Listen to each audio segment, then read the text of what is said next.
Baiklah, ya. Ayat 10.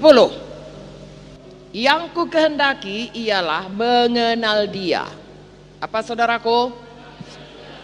Mengenal Dia ini artinya bergaul ya. Artinya intim ya. Ada hubungan ya. Inilah yang diluruskan Paulus dalam hidupnya. Kan dia nggak kenal Yesus maka dia niaya jemaat. Bukan dia nggak kenal firman, dia tahu semua firman saudaraku. Dia tahu dari kitab Kejadian karena Taurat buku Taurat kan dia ahlinya ya, Taurat. Tapi dia nggak kenal Yesus. Saudaraku, kita biarlah ya sudah diselamatkan Yesus dan seperti Paulus kenal Yesus dan bertambah-tambah kenal. Ada hubungan, ada keintiman, ada kedekatan, ada pengetahuan, bukan pengetahuan secara ini, tahu kita ya, dia sukanya ini, dia sukanya ini. Nah, itu kalau kenal ya. Yesus kita kenal dia seperti tadi baca Yeremia ya, kalau kau bermegah hendaklah engkau bermegah karena engkau mengenal Tuhan ya, intim dengan Tuhan, tahu selera Tuhan ya, seleranya ini firman ya, ini kehendaknya. Haleluya. Makanya kalau dikatakan intim dengan Tuhan, nggak suka baca firman ya nggak betul saudaraku ya, nggak suka berdoa ya nggak betul ya. Saya kenal kali sama katakanlah Pak Eri, tapi asal jumpa pun ngomong pun nggak mau ya, nggak betul saudaraku. Kalau kenal itu rindu ketemu, rindu lebih dalam lagi, lebih dekat lagi. Nah itulah dia bahasa sehari-harinya ya. Yang ku kehendaki ialah mengenal Dia ya, mengenal Yesus dan kuasa kebangkitannya.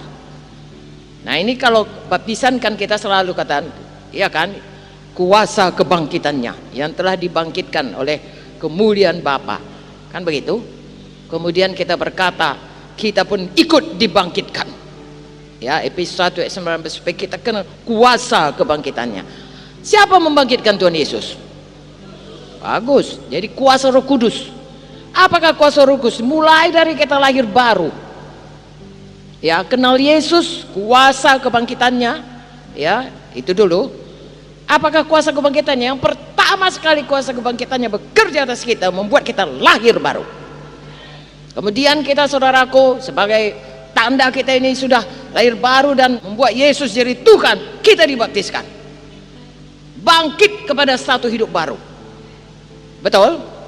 Di mana kuasa seperti Yesus dibangkitkan dengan kuasa kebangkitan, kita juga bangkit kepada hidup baru dalam Kristus. Artinya sepanjang hidup kita kuasa Roh Kudus bekerja, membawa kita terus hidup menang. Sebelum kuasa kebangkitan ini bekerja kepada kita, kita menjadi budak setan, diperhamba oleh dosa ya, pikiran kita duniawi, kehendak kita kehendak daging. Tapi kuasa kebangkitannya membawa kita kepada hidup baru yang bisa menang melawan dunia, dosa, setan dan kehendak daging. Sehingga kita, dan itu sekali lagi-lagi dengan iman. Haleluya. Lalu kita lihat hidup kita saudaraku, makin kita kenal Tuhan, makin berjalan dalam kekudusannya ya. Roh Kudus itu makin bekerja sehingga kita bisa mempraktekkan firman Tuhan ini karena dengan iman. Tuhan berkata saudaraku, kalau seorang mau jadi muridku, ia harus menyangkal, terus mengangkat, mengikut sekali setahun. Saya ulangi, Lukas 9:23. Kalau seorang mau mengikut aku atau mau menjadi muridku, maka ia harus menyangkal diri, apalagi memikul salib, apalagi mengikut aku setiap hari. Haleluya. Siapa yang bisa membuat demikian? Roh Kudus. Makanya kata Paulus, yang ku kehendaki ini, saya dan saudara juga kiranya demikian. Kita luruskan dulu hidup kita. Suka kita kuasa kebangkitan karena itu membuat kita tiap-tiap hari bisa mengikuti Yesus dengan menang. Bagaimana mengikuti Yesus dengan menang? Ada menyangkal diri, kehendak daging kita mau malas. Misalnya lah saudara, sebenarnya kalau saudara kemarin ini kan udah nyangkal diri, kalau enggak kan saudara bisa tinggal aja di kampung saudara, nah, dan lain sebagainya. Saudara datang di sini karena untuk patuh itu perlu menyangkal diri. Semua kita punya kehendak daging, semua kita punya kepentingan, semua kita punya cara berpikir sendiri, semua kita mempunyai penilaian masing-masing. Yang saya rasa baik belum tentu saudara rasa baik, dan yang saudara rasa baik belum tentu saya rasa baik. Tapi saudara menundukkan diri, itu nyangkal diri namanya ya. Mengangkat salib ya, nanti kita lihat lagi. Mengangkat salib itu seperti Tuhan Yesus ya, seharusnya kan dia bukan nggak patutnya dia mengangkat salib kan, bukan bagiannya itu, bagian kitanya itu, tapi ditanggungkannya demi supaya kehendak Bapa jadi. Kita pun begitu. Nah, mengikut Yesus ya, mengikut Yesus itu saudaraku, ada yang bisa diikut di dunia ini saudaraku. Satu, Tuhan Yesus. Dua, setan ya. Tiga, diri kita atau orang lain. Kan itu aja di dunia ini.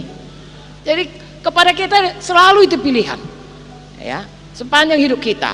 Dan kalau kita memilih mengikut Tuhan, bagaimanapun kita akan dapat aniaya. Aniaya dari setan, aniaya dari orang yang mau dipakai setan. Dan untuk itu saudaraku, nanti kalimat berikutnya kita harus rela ya, kita harus kenal bahwasanya itu bagian kita.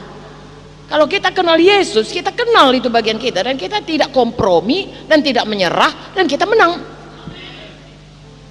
Walaupun untuk itu sekali lagi diperlukan iman. Kadang-kadang perlu tenggang waktu untuk menang. Dan untuk itu saudara tetap tekun dalam iman, berpegang teguh pada imanmu.